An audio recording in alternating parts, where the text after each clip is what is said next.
Hi folks, Larry Bryan here again with the answer to the question, when were these aerial photographs taken?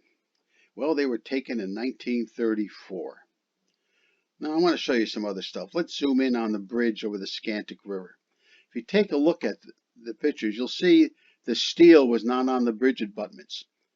But years ago when I got qualified at the museum, I learned that the steel was taken by scrap dealers in Hartford to help the World War II scrap drives. How could that be when we have images here from 1934 and the bridge is missing?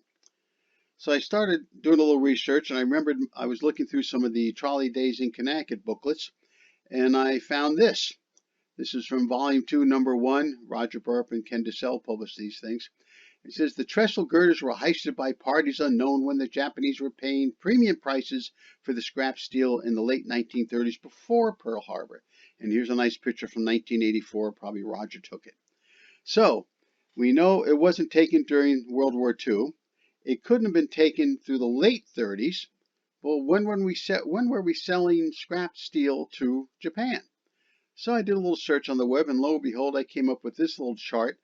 This was from a presentation given to the Senate Committee on Military Affairs back in 1937 about the export of materials.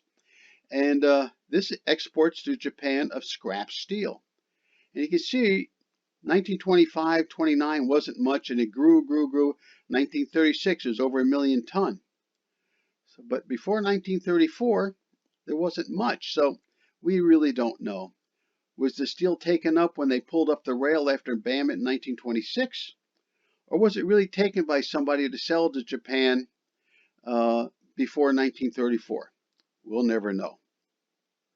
But I want to go over some other little information on the photographs themselves.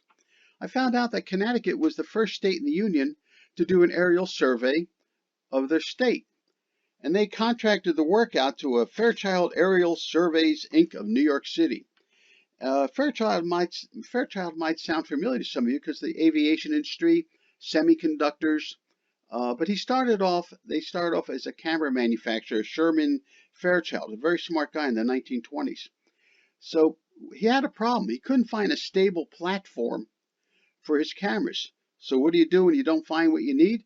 You go out and make it. And he went into the aircraft business. And he started designing and building airplanes specifically first for his survey business. And this is one of his aircraft. Here's the cameras. Here's the crew. And here's another bunch of images. You can see the aircraft there. This is the Fairchild FC-2, a very popular airplane. But they went on to build more and more aircraft. Some of them you know. Maybe you might not be that old to remember the C-119 Packers. I am.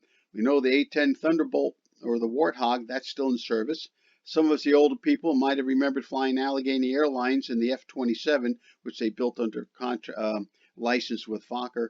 And then there was the Swearingen Metroliner they built. But it's kind of interesting how things evolve. They started with cameras, ended up making airplanes. So that's it for this episode. Hope you guys are doing well, and we'll see you when we see you.